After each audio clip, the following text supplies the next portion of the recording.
வணக்கம் நண்பர்களே, என்னோட சேனலுக்கு உங்களை வரவேற்கிறேன். அமரர் கல்கியின் கள்வனின் காதலி அத்தியாயம் 11. Police station.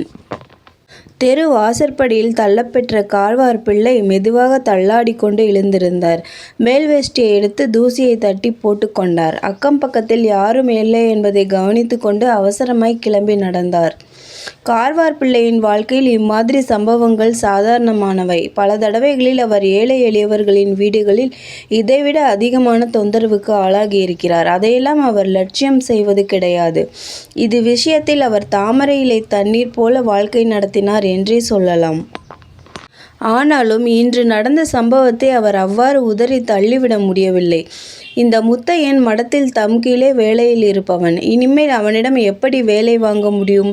அவனிடம் தலை நிமிர்ந்து பேசுவதுதான் எவ்விதம் சாத்தியம்? எப்படியோ சமாளித்து கொள்கிறோம் என்றாலும் அந்த பையன் வாயை மூடிக்கொண்டு சும்மா இருப்பானா? சன்னிதானத்திடம் போய் இல்லாததையும் பொல்லாததையும் சொல்லி வைத்தால் என்ன செய்கிறது? ஏற்கனவே தம் பேரில் புகார்களுக்கு குறைவில்லை. வீதியில் போய்க் கொண்டிருக்கும் போதே கார்வார் பிள்ளை இதையெல்லாம் பற்றி சாங்கோபாங்கமாக ஆலோசனை செய்து கடைசியில் ஒரு முடிவுக்கு வந்தார். அதன் பலனாக அவர் நேரே மடத்தின் காரியாலயத்திற்கு போகாமல் போலீஸ் ஸ்டேஷனுக்கு போனார். போலீஸ் ஸ்டேஷனில் சப் இன்ஸ்பெக்டர் சர்வோத்தம சாஸ்திரி அப்போதுதான் ட்ரெஸ் பண்ணி கொண்டு வெளியே வந்தவர். கார்வார் பிள்ளையை பார்த்ததும், வாரும் சங்கு பிள்ளை, நீர் வருகிறீர் என்று 1/4 மணி நேரத்திற்கு முன்பே எனக்கு தெரிஞ்சு போச்சு. யானை வரும் பின்னே மணி ஓசை வரும் முன்னே என்பதை சங்குப்பிள்ளை வருவார் பின்னே ஜவ்வாது வாசனை வரும் முன்னே என்று மாற்றிவிட வேண்டியதுதான். ஆனால் என்ன ஒரு மாதிரி இருக்கிறீர்? நெற்றியிலே என்ன அவ்வளவு பெரிய வீக்கம்?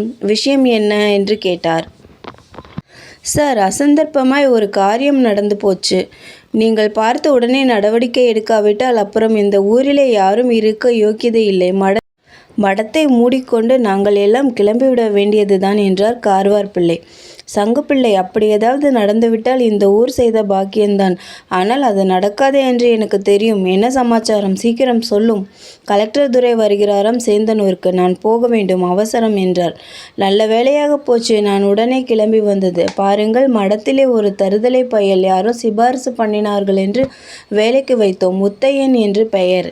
அந்த பையன் நாளடைவில் மடத்து பணத்தை கையாடி வந்தான் என்று தெரிந்தது. இன்றைக்கு மத்தியானம் பெட்டியில் 50 ரூபாய் பணம் குறைந்தது.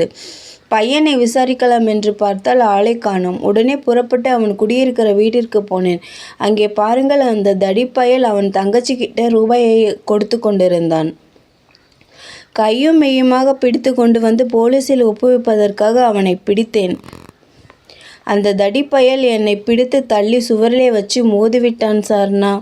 கொஞ்சம் நான் உஷாராக இல்லாமற் போனால் மென்னியை பிடித்து கொன்றிருந்தாலும் கொன்றிருப்பான்.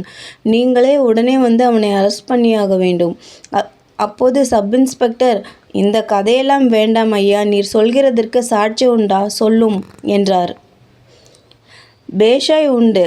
உங்களுக்கு யார் எப்படி சாட்சி சொல்ல வேணுமோ அப்படி சொல்ல செய்கிறேன். பொய் சாட்சி தயார் பண்ணுகிறீரா? சிவா ஆண்டவனே, பொய் சாட்சியா? கண்ணாலே பார்த்தவாளை கொண்டு சாட்சி சொல்கிறேன். அப்புறம் என்ன உங்களுக்கு? சப் இன்ஸ்பெக்டர் ஹெட் கான்ஸ்டபிளை கூப்பிட்டு, நாயுடு, இந்த சங்குப்பிள்ளையிடம் வாக்குமூலம் வாங்கி கொண்டு அவர் சொல்கிற பையனை அரெஸ்ட் செய்து லாக்கப்பில் வையும். நான் வந்து மற்ற விஷயங்களை விசாரித்து கொள்கிறேன் என்று கூறிவிட்டு மோட்டார் சைக்கிளில் ஏறிச் சென்றார். முத்தையன் வீதியோடு மடத்தை நோக்கி வந்து கொண்டிருந்தான். அவன் உள்ளத்தில் ஒரு புறம் கொதிப்பும் மறுபுறம் வருங்காலத்தை பற்றிய ஏக்கமும் குடிக்கொண்டிருந்தன. பண்டார சந்நிதியை உடனே பார்க்க முடியுமா? பார்த்தாலும் தான் சொல்வதில் அவருக்கு நம்பிக்கை உண்டாகுமா? நியாயம் பிறக்குமா என்று பலவித எண்ணங்கள் தோன்றி மறைந்தன. அப்போது எதிரே கொஞ்ச தூரத்தில் 2 போலீஸ் கான்ஸ்டபிள்கள் வருவதை அவன் பார்த்தான். உடனே பண்டாரசந்தியிடம் போய் சொல்வதைக் காட்டிலும் ஏன் போலீஸ் ஸ்டேஷனில் போய் சொல்லக்கூடாது என்று அவனுக்கு தோன்றியது. அப்படி எண்ணமிட்டு கொண்டிருக்கலேயே அந்த போலீஸ்காரர்கள் அவன் அண்டை வந்து நின்றார்கள். அவர்களில் ஒருவன், தம்பி, நீதானே முத்தையன் என்கிறது என்றான். முத்தையன் ஆமாம் என்றதும், இன்ஸ்பெக்டர் ஐயா உடனே உன்னை அழைச்சுண்டு வர சொன்னார். ஒரு சமாசாரம் கேட்க வேணுமாம் என்றார் போலீஸ்காரர். கும்பிடப் போன தெய்வம் குறுக்கே வந்துவிட்டது என்று எண்ணினான் முத்தையன். கார்வார் பிள்ளை அபிராமியை உபத்திரவப்படுத்துவதை தான் வருவதற்கு முன்னிலேயே வேறு யாரோ பார்த்துவிட்டு போலீஸில் போய் சொல்லியிருப்பார்களோ என்று எண்ணினான். கான்ஸ்டபிள்கள் கேட்டதற்கு அவர்கள் தங்களுக்கு தகவல் ஒன்றும் தெரியாது என்று சொல்லிவிட்டார்கள். போலீஸ் ஸ்டேஷனை அடைந்ததும் ஹெட் கான்ஸ்டபிள் நாயுடு அவனை ஏறிட்டு பார்த்தார். பிறகு உடன் உட்கார்ந்திருந்த கூடத்திற்கு எதிரில் இருந்த ஒரு அறையில் திறந்து, தம்பி, இந்த ரூமுக்குள் போ என்றார். முத்தையன் அந்த அறையில் தன்னிடம் ரகசியமாய் ஏதோ கேட்கப் போகிறார் என்று நினைத்தவாறு உள்ளே போனான். உடனே அந்த ஹெட் கான்ஸ்டபிள் வெளியே கதவை சாத்தி பூட்டியதை பார்த்ததும் முத்தையனுக்கு சொரேர் என்றது. என்ன சார் இது, ஏன் என்னை வைத்து பூட்டுகிறீர்கள் என்று பரபரப்புடன் கேட்டான். ஏனா களவாணி பயலே, மடத்து பயணத்தை 50 ரூபாயை அமுக்கிவிட்டு ஏன் என்ற கேட்கிறாய்? போதாததற்கு கார்வார் பிள்ளை மேலும் கை வச்சுட்டையாமே, திருட்டு பயலே என்றார் ஹெட் கான்ஸ்டபிள். ஐயா, இது என்ன படுமோசம் என்று அலறினான் முத்தையன். ஹெட் கான்ஸ்டபிள் இதற்குள் வெளியே போய்விட்டார். முத்தையன் சார் சார் என்று கதறிக்கொண்டே கதவை பிடித்து உலுக்கினான். அப்போது இரும்பு கதவு சாமி, வெறுங்கையாலே ஒடிக்க முடியாது சாமி என்ற குரலை கேட்டு அவன் திடுக்கிட்டான். குரல் வந்த பக்கம் பார்த்தான். அதே அறையின் மூலையில் கந்தல் துணையுடன் செம்பட்டை படர்ந்த மீசை தாடியுடன் குறவன் ஒருவன் உட்கார்ந்திருப்பதை கண்டான். நன்றி. மீண்டும் அடுத்த அத்தியாயத்தில் சந்திப்போம்.